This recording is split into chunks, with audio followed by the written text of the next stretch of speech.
Hello everyone, and welcome to another episode of the Daily Gwei Refuel, where I recap the latest news in the Ethereum ecosystem. I'm your host, Anthony Sassano, and today's the 7th of April, 2022. Alright everyone, let's get into it. So some massive news out of Arbitrum today, that the Arbitrum Nitro devnet is now live. So obviously Arbitrum Nitro has been teased for quite a while. I've spoken about it plenty of times on the Refuel before, and I believe it was first spoken about later last year, I believe, and it is finally on devnet. Now, in this blog post, Off-Chain Labs describes basically what it is, and the TLDR is basically Arbitrum Nitro is ready, and today we're launching a fully featured Nitro devnet built on Ethereum's Goerli testnet. We're also opening up the codebase and detailing our plans for a seamless Arbitrum 1 migration. Arbitrum Nitro is the most advanced rollup stack ever built, and it enables massively higher throughput and lower fees.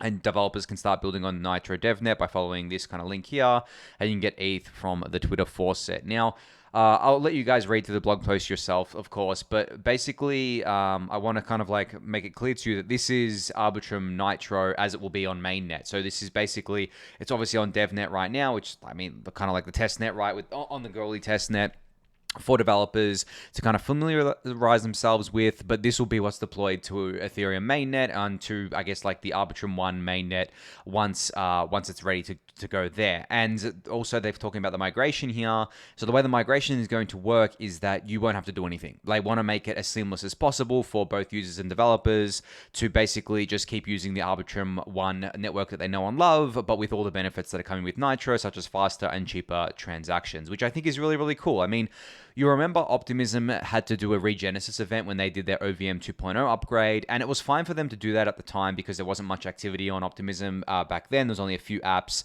but they couldn't do it again now. There's obviously a bustling ecosystem on there now, and same with Arbitrum, right? There is just too much kind of like applications, too many users, too much kind of value on these networks now for that to happen again. So any of these future upgrades that need to take place will need to basically be done as kind of like a seamless upgrade, kind of what happens with Ethereum layer 1, right, where we do hard forks and it's not like we have to kind of get everyone to migrate across. It's all done seamlessly in the background, and that's, you know, they're going to be the same thing for the merge, which I'm going to talk about a little bit later. But basically you have to do it when the network has that much activity on it. There's no way you can coordinate everyone around you to successfully kind of migrate across. It'd just be way too much overhead, so you've always got to find that seamless way to do it there. But I'm super excited for this. I mean, as I mentioned, you know, layer 2s like Arbitrum and Optimism and all the others have a lot of activity on them these days. So you can go into L2Beat and kind of track all this. There's over $7 billion of TVL in these L2s right now. $4 billion alone in Arbitrum. DYDX is still up there with $1 billion. Optimism at 633 million, and then you can kind of like see the rest here. But they're growing quite nicely, and it's not just the TVL. I've noticed that the unique users and the transactions on these networks are going up, and kind of like the fee revenue that they're generating as well, which is always a good sign.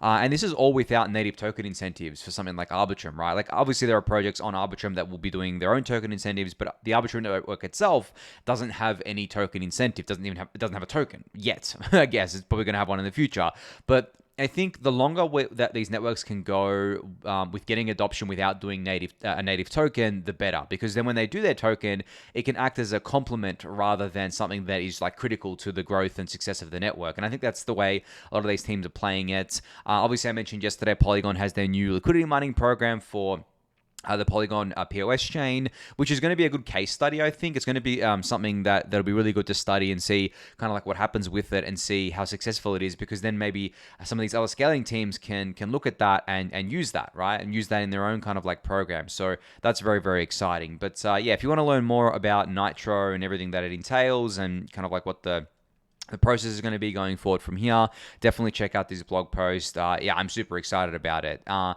on that note as well, Polynya had a great thread about Arbitrum Nitro's announcement today, where they said Arbitrum Nitro is an incredibly flexible and future-proof architecture. And here's my speculation, my being Polynya speculation.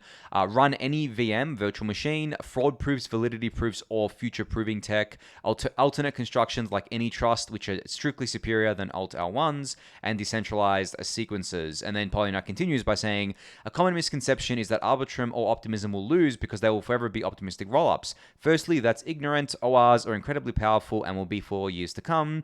Yes, some of the early implementations were lacking, but they are improving rapidly. At the same time, I strongly believe ZK rollups are the end game, and at some point in the next 2 to 4 years, will decisively surpass ORs, with Nitro and Cannon being Optimism's prover architecture. Both Arbitrum and Optimism have a direct path forward to validity proofs, either optimistically or pessimistically, i.e. ZK rollups. So this is, I guess, something that I've been telling you guys for a while, that optimistic rollups today and probably in the next kind of like couple of years are going to be the better solution. Just until we kind of like get these ZK rollups kind of like out there and these ZKMs out, AVMs out there, and get the costs down, get the proving costs down.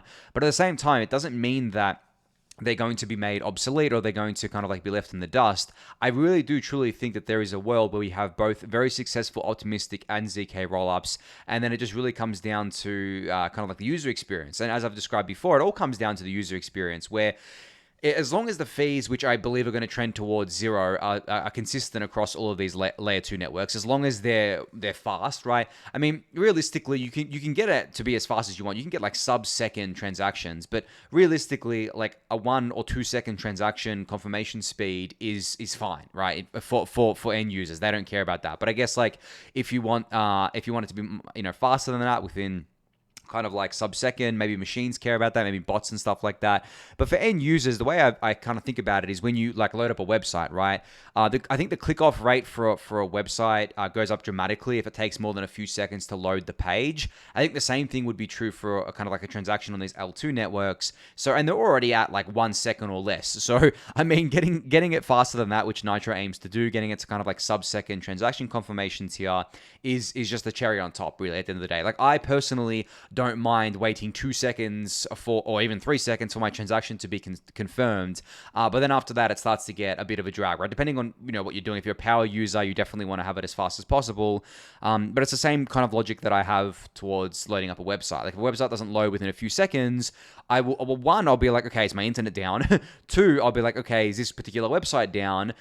Or 3, I'll just be like, oh, okay, is this particular website just kind of like coded up wrong, or they've just kind of like not taken into account efficiency or anything like that, and I'll click off, right? And within that time, that's like 10 to 15 seconds right there. So you obviously want to make it so that the users don't have to think about that sort of stuff, that things just always load seamlessly within a couple of seconds at most. I think the same is going to be true for transactions at these layer 2s, and they already do it today. As I said, it's 1 second. I mean, Arbitrum and Optimism and all the others, super fast transactions, don't have to worry about them, which is really, really cool. But yeah, great thread from Polynya here, just adding more context around Arbitrum's announcement today around the Nitro DevNet being live. All right, so a great tweet here from Dataalways again, where they said, Beacon Chain deposits have been about 10 times the burn rate for the past month, liquid staking accounting for about 2/3 of new inflows, $3.96 billion total the last 30 days. So I've been talking to you guys about how Beacon Chain, I guess, deposits, ETH staking deposits have been going up exponentially, and the validator queue has been staying around 13,000 to 14,000.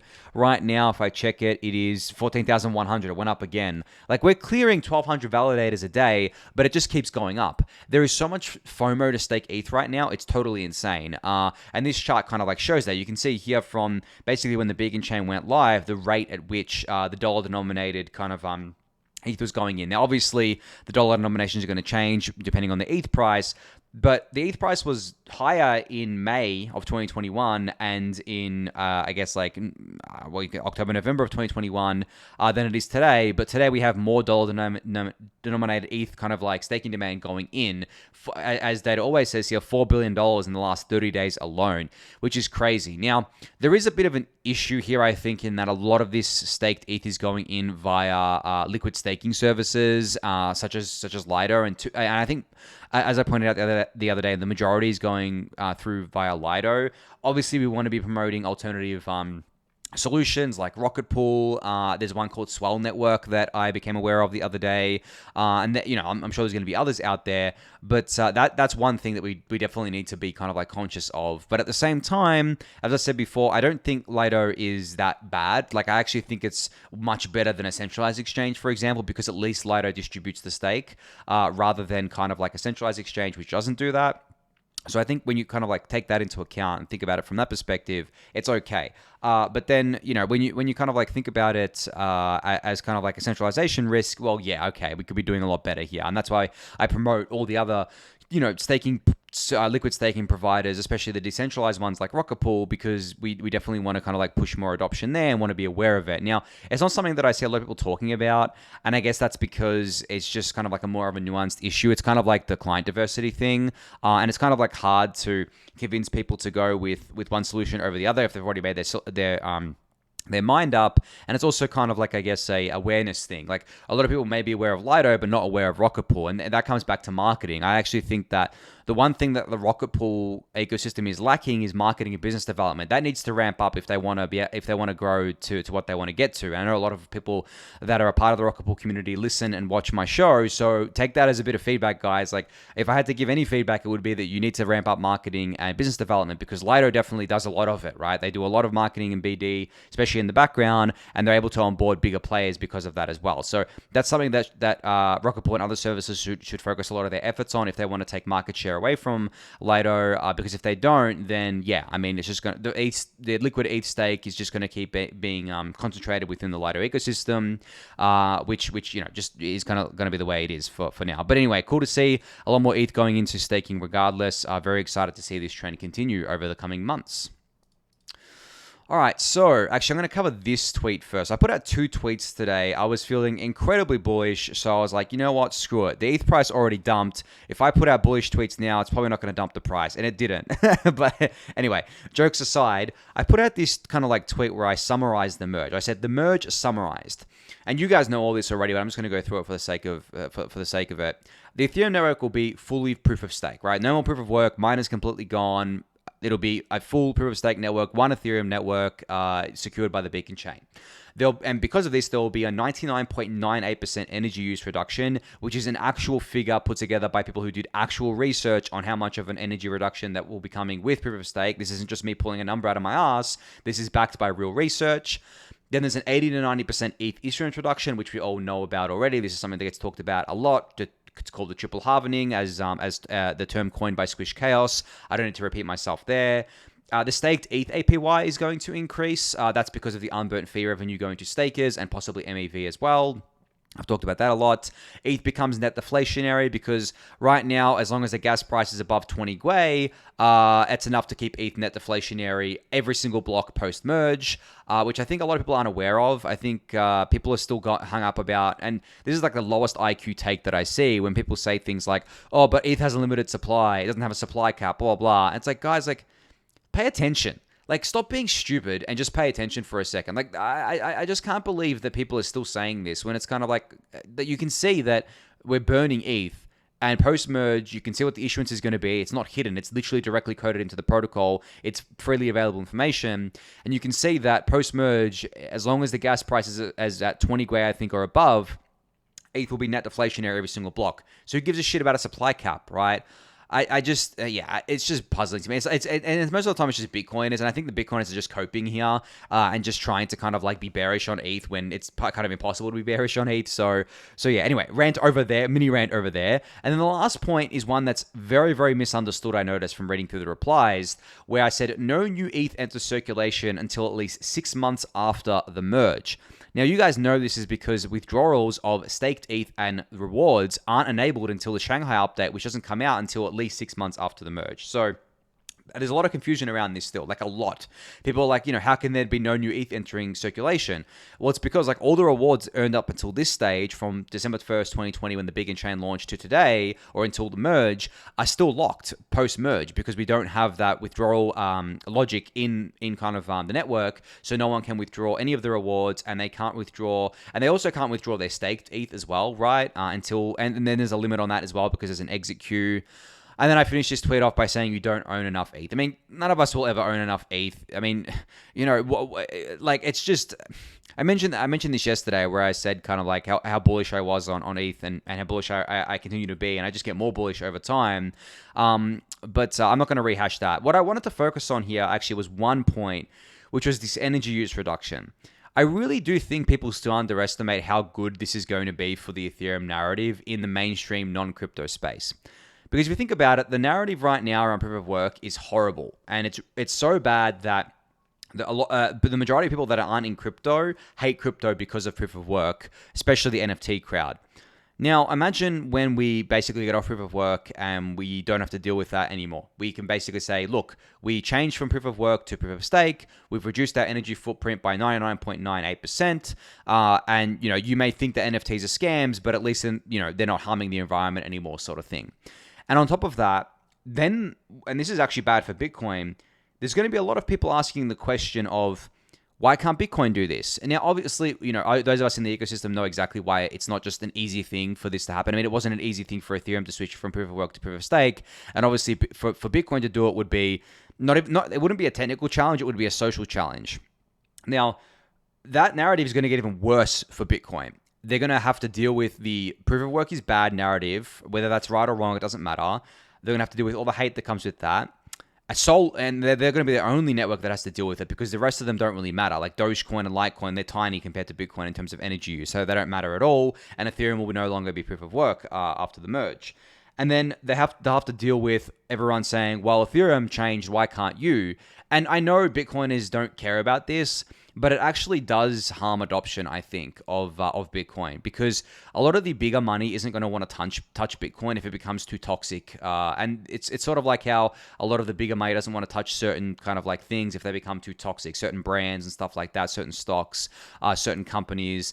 And they tend to pull out because of that, especially if the money that they're managing is telling them, hey, their clients are telling them, hey, we don't want you touching this technology because we believe it's bad, but yada, yada, yada. It doesn't even matter if it's true or not. All that matters is if, the institution or the big money stands to lose customers or money, they're probably going to take the easy kind of like way out and say, okay, well, we're not going to invest in Bitcoin. We're going to invest in these other things. So I think that there's going to be a lot of tailwinds post-merge, especially around the kind of like energy use reduction, and a lot of headwinds for Bitcoin as well. So that's a bullish ETH, bearish BTC case.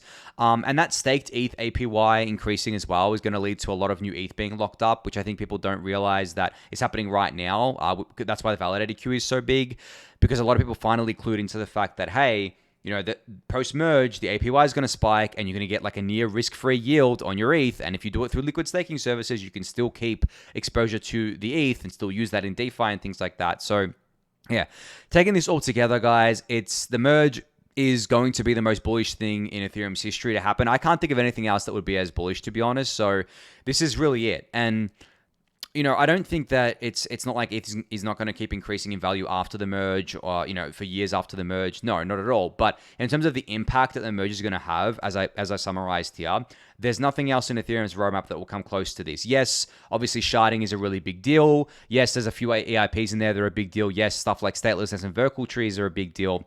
But they do not touch the amount of things that the merge touches. They cannot be reasoned about in such a way that be given like a really good narrative. Nothing beats an 80-90% ETH issuance reduction narrative. Like that alone, not even accounting for everything else, that alone is massive, right? In terms of kind of like ETH value accrual. Then you kind of layer everything else on top. And yeah, so this is why the merge to me is the most exciting thing that's ever happened in Ethereum, and possibly going to be the most exciting thing that will ever happen in Ethereum.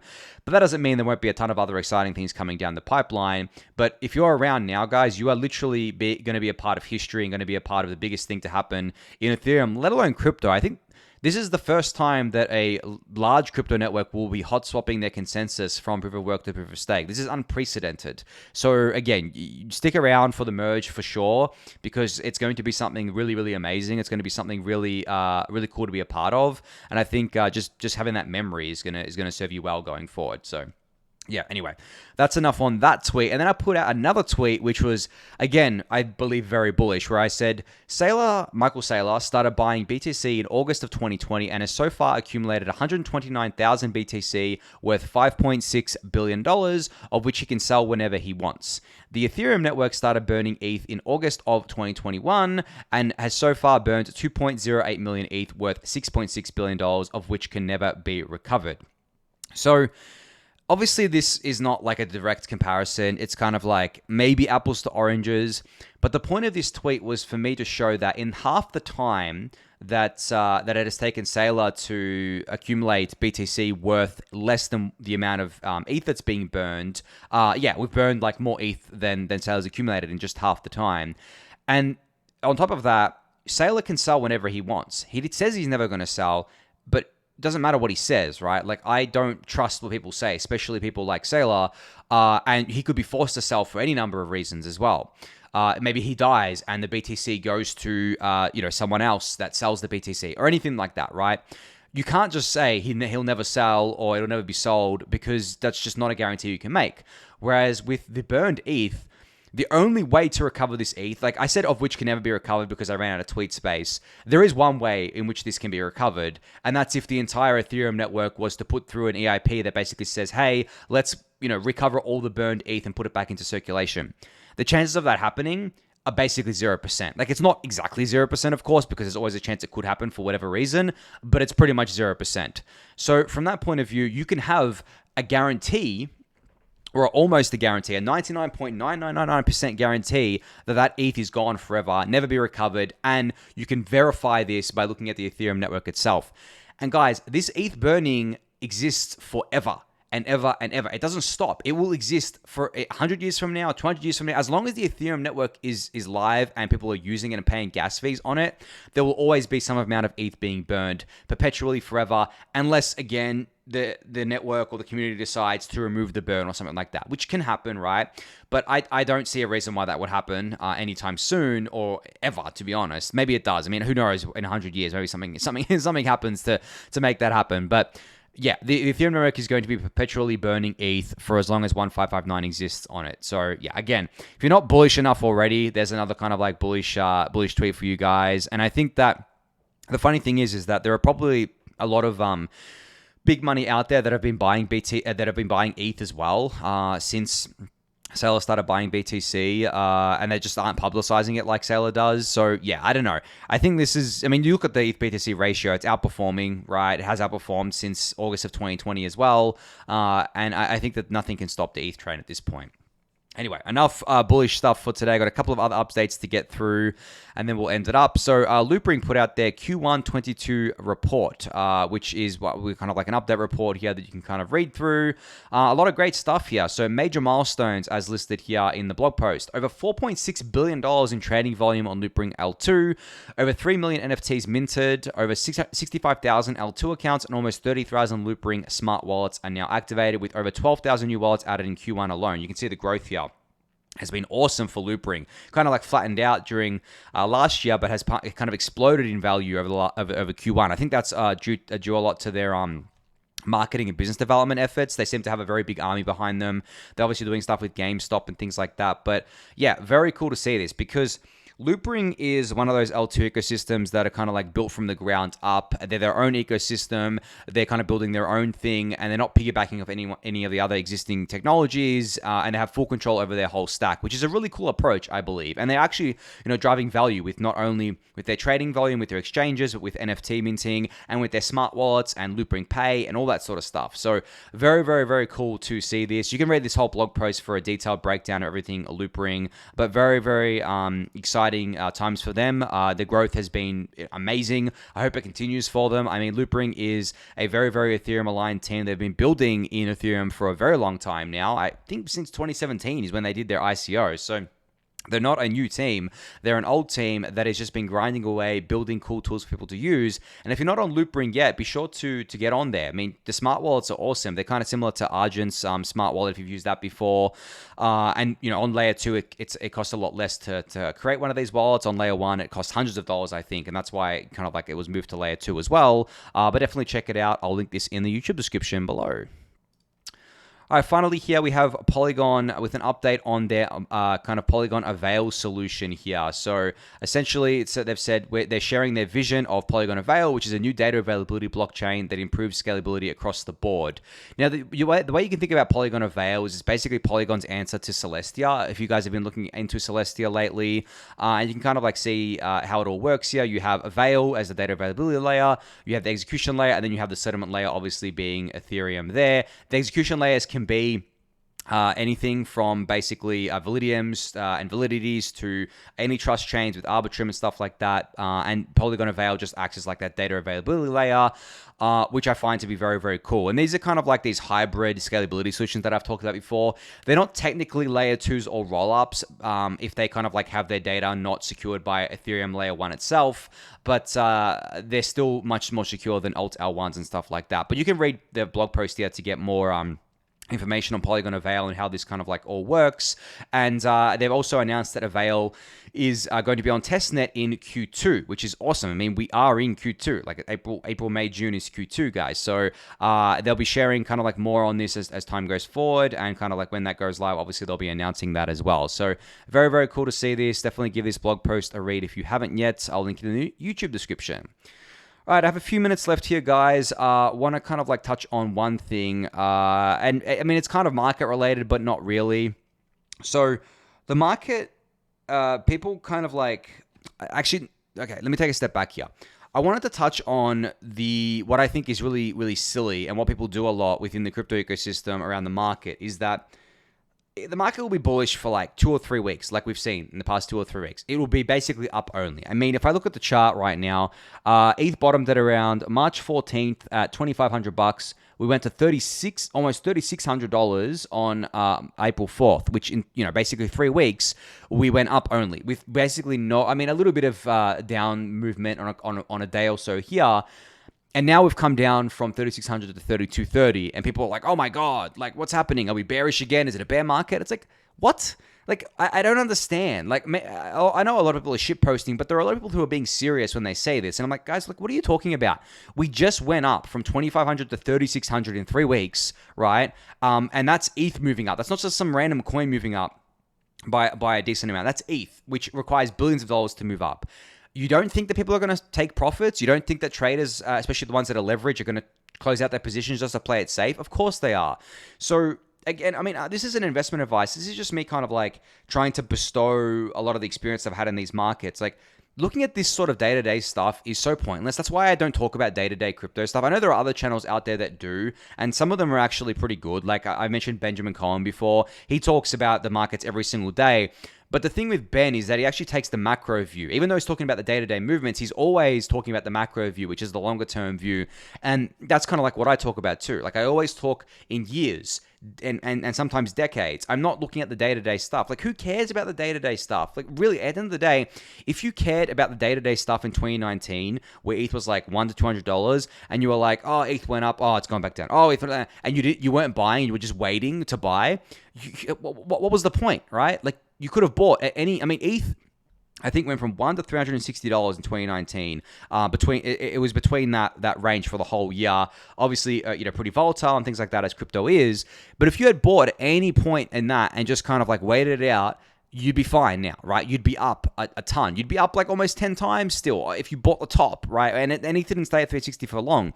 So when you kind of like think about it like that, I just don't understand why people look at these day-to-day moves, and especially if they're not traders and they're supposedly long-term investors, and they kind of like start panicking. They're like, oh my God, we're going down. It's like, it's going to go up only forever. Like, people are going to take profits. Like, of course, like, and then the irony is a lot of these people who are complaining are eventually going to take profits themselves. So like they want there to be liquidity there for them to take profits, and then they don't care what happens after that, probably. But yeah, just a little bit of commentary around that. I know it's not really you guys doing it. I know a lot of you guys are pretty clued in and definitely take the longer term investor approach here. But I just see this on Twitter all the time, and I just caution against getting caught up in that, because it doesn't really make any sense to get caught up in that. It doesn't make any sense to look at the day-to-day stuff unless you're a trader. If you're a long-term investor, looking at the day-to-day stuff is literally pointless for you. So yeah. Anyway, I'm going to leave it at that for today there. So thank you everyone for listening and watching. Be sure to subscribe to the channel if you haven't yet. Give the video a thumbs up. Subscribe to the newsletter. Join the Discord channel. And I'll catch you all tomorrow. Thanks, everyone.